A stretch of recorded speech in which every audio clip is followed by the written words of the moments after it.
మహాగణాధిపతయే నమః. ఓం గురుభ్యో నమః. ఓం శ్రీమాత్రే నమః.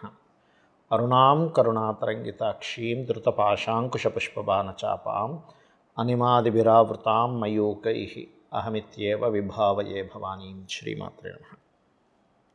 ప్రేక్షకులకి ఆ లలితాంబిక అమ్మవారి యొక్క అనుగ్రహం పరిపూర్ణంగా కలగాలని మనస్ఫూర్తిగా కోరుకుంటూ మనం ఈరోజు చాలామంది ఇప్పుడు బయట జరుగుతున్నటువంటి సంఘటనలకి భయపడుతూ ఉన్నారు. ప్రయాణం చేయాలంటే భయం.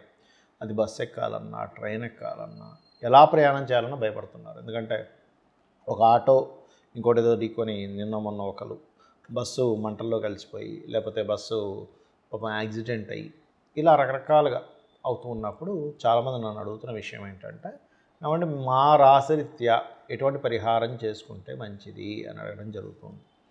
అయితే ఈ యొక్క అంశాలు చెప్తుంది నేనైనప్పటికీ కూడా చెప్పేసింది సాక్షాత్ లలిత అమ్మవారికి భావిస్తూ, అసలు ఈ కాంబినేషన్స్ ఎందుకు ఉన్నాయి, ఎందుకు అలా జరుగుతుందంటే, ఒకటి శని రాశుల్లో రాహు ఉంటూ, రాహు గురు రాశుల్లో ఉంటూ, గురువు కర్కాటక రాశిలో ఉన్నాడు, అందుకే ప్రయాణాల మీద ఎక్కువ ఎఫెక్ట్ పడుతుంది. అలాగే కుజబుధులు కలిసి ఉన్నారు, రవి నీచబడి ఉన్నాడు. ఇవన్నీ కూడా కాంబినేషన్స్ చెప్పాలంటే. అయితే దీని గురించి మనం ఒక్కొక్క రాశి గురించి వాళ్ళు తీసుకోవాల్సిన జాగ్రత్త, వాళ్ళు చేసుకోవాల్సిన మంత్రం ఏమిటనే విషయం మనం ఇప్పుడు తెలుసుకుందాం. సింహం వారికి కనుక చూసుకున్నట్లయితే ప్రస్తుతం మీకు 4వ స్థానంలో బుధుడు కుజుడు కలిసి ఉన్నారు. అదేవిధంగా సింహం వారికి 8వ స్థానంలో శని వక్రించి ఆ 7వ స్థానంలో ఉండేటువంటి రాహును చూస్తున్నాడు. అసలు సాధారణంగా సింహం అంటే ఏంటంటే అందరూ కోపం ఉంటుంది అనుకుంటారు, కాదు. సింహలగ్నం కానీ సింహరాశి వారికి కానీ ఏంటంటే కాస్త డిగ్నిఫైడ్గా, రాయల్గా బిహేవ్ చేయాలనేటువంటి లక్షణాలు మీలో ఉంటాయి, అంతేగాని మరొకటేం కాదు. అయితే మీకు ఈ కాంబినేషన్ ఏదైతే ఉందో, మరి మీ జన్మజాతకంలో కనుక గురువు కుజుడు కలిసి ఉన్నారు, లేదా గురువు కుజుడు ఇచ్చే రిజల్ట్స్ ఇంకో గ్రహాలకు అప్పచెప్పే 4-8 combinations, 4th and 8th lord, అప్పుడు ఏమవుతుందంటే ఇది యాక్సిడెంట్కి దారితీస్తూ ఉంటుంది. అందులో లగ్నం కూడా ఇన్వాల్వ్ అయితే ఇంకా గ్యారెంటీగా దారితీస్తూ ఉంటుంది. సమ్ టైమ్స్ అలా ఇన్వాల్వ్ అవ్వనప్పుడు తల్లిగారికి ఏదైనా చిన్నపాటి సర్జరీస్ కూడా ఇస్తుంది. అయితే ఇక్కడ నేను చెప్పేది, మీరు ఏం చేస్తే ఈ యాక్సిడెంట్ బారి నుంచి బయటపడ్డాం, ఇలాంటివి జరుగుతాయి అంటే, ఫస్ట్ ఆఫ్ ఆల్ ఈ కాంబినేషన్ ఉందో లేదో చూడండి, భయపడకండి అనవసరంగా. ఈ కాంబినేషన్ ఉన్న వాళ్ళకి మాత్రమే ఇది జరుగుతుంది, అదర్వైజ్ ఏమీ కాదు, గుర్తుపెట్టుకోండి. ఇక రెండవ విషయం ఏమిటి అంటే, ఇక్కడ మీరు గమనించినట్లయితే ఈ కాంబినేషన్ ఎవరికైతే ఉందో వాళ్ళు ఏమీ భయపడకుండా చక్కగా కుజ గురు గ్రహాల దగ్గర దీపారాధన చేయడము, వీలైతే కుజుడితో పాటు బుధుడు కూడా ఉన్నాడు కాబట్టి బుధగ్రహం దగ్గర దీపారాధన చేయడము, దత్తాత్రేయుడి యొక్క నామస్మరణ చేయడము, అదేవిధంగా ఆంజనేయ స్వామి ఆలయాలకి లేకపోతే దత్తాత్రేయుడు ఆలయాలకి వెళ్ళడం చేస్తూ ఉండండి. లగ్నంలో ఎప్పుడైతే కేతు ఉన్నాడో సింహం వారికి చిత్ర విచిత్రంగా ఆలోచించడం, ఇది ఇలా చేసేద్దామా అనుకున్నా, అది అలా చేసేద్దామా అనుకున్నా, ఇట్లాంటివి కొన్ని జరుగుతూ ఉంటాయి. కాకపోతే ఆధ్యాత్మిక యోగాన్ని కూడా ఇస్తుంది ఖచ్చితంగా, కొంత ధైర్య సాహసాలను కూడా పెంచుతూ ఉంటుంది, అందులో ఎటువంటి సందేహం లేదు. కాకపోతే నేను చెప్పేది ఒకటే, గుర్తుపెట్టుకోండి.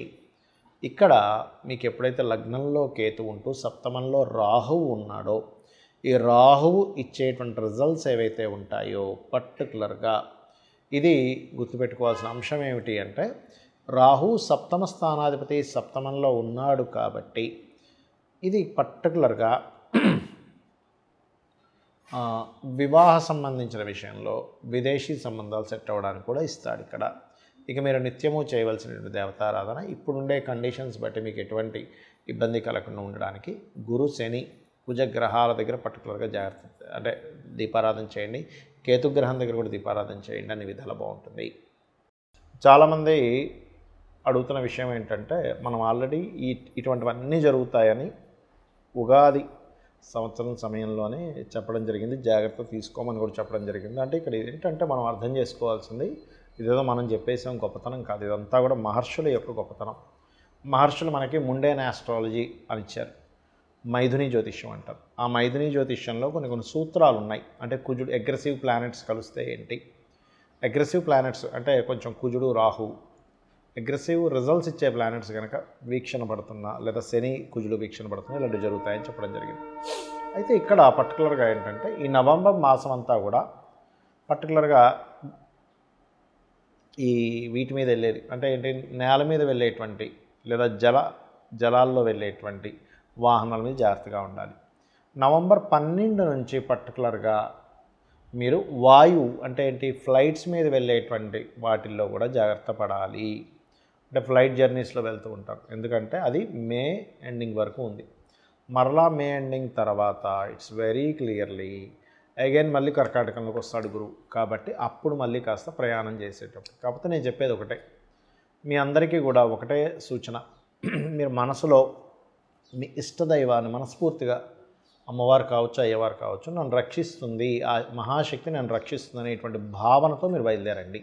అప్పుడు ఏమీ కాదు. ఎందుకంటే చాలామంది నాకు ఈ మధ్య సార్ ఇలా జరుగుతున్నాయి, నేను ప్రయాణం చేయొచ్చా చేయకూడదని చాలామంది అడుగుతూ ఉన్నారు.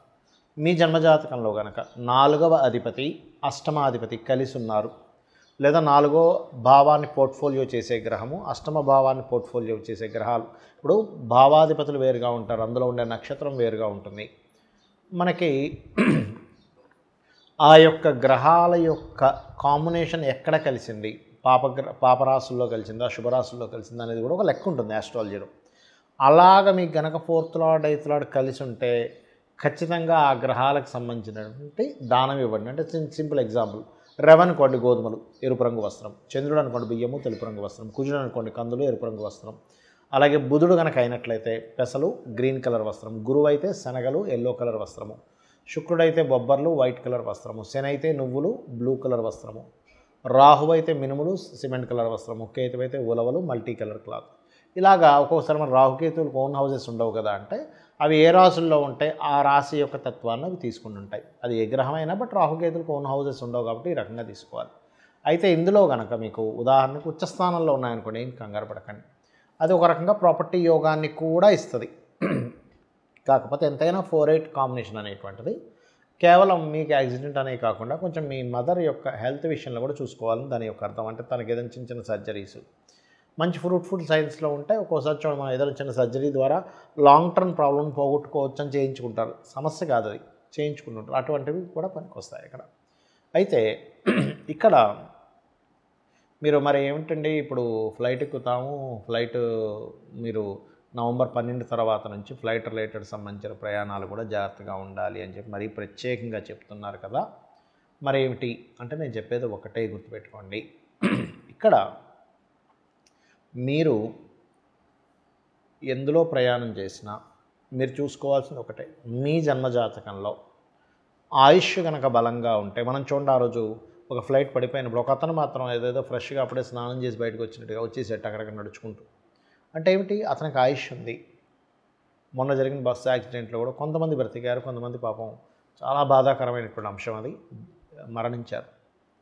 కాకపోతే నేను చెప్పేది ఒకటే, మీరు ఇంకా మీ యొక్క జీవితంలో ఈ భూమి మీద మీరే కర్మ చేయడానికి వచ్చారో, ఏది అనుభవించడానికి వచ్చారో అది కనుక అయిపోయింది అంటే మాత్రం ఆ పరమాత్మ, అంటే మన యొక్క కర్మ పరమాత్మని కదా, మన యొక్క కర్మ ఏదో రూపంలో అక్కడ కంప్లీట్ అయిపోయినప్పుడు అది నిద్రపోతూ కూడా పోయేవాడు ఉంటాడు, యాక్సిడెంట్లో కూడా పోయేవాడు ఉంటాడు, లేకపోతే రకరకాల ఫుడ్ తింటూ నీళ్లు తాగుతూ కూడా పోయేవాడు ఉంటాడు. దాన్ని ఎవరో ఆపలేరు. కాబట్టి దాని గురించి టెన్షన్ పడకండి, ప్యానిక్ అవ్వకండి.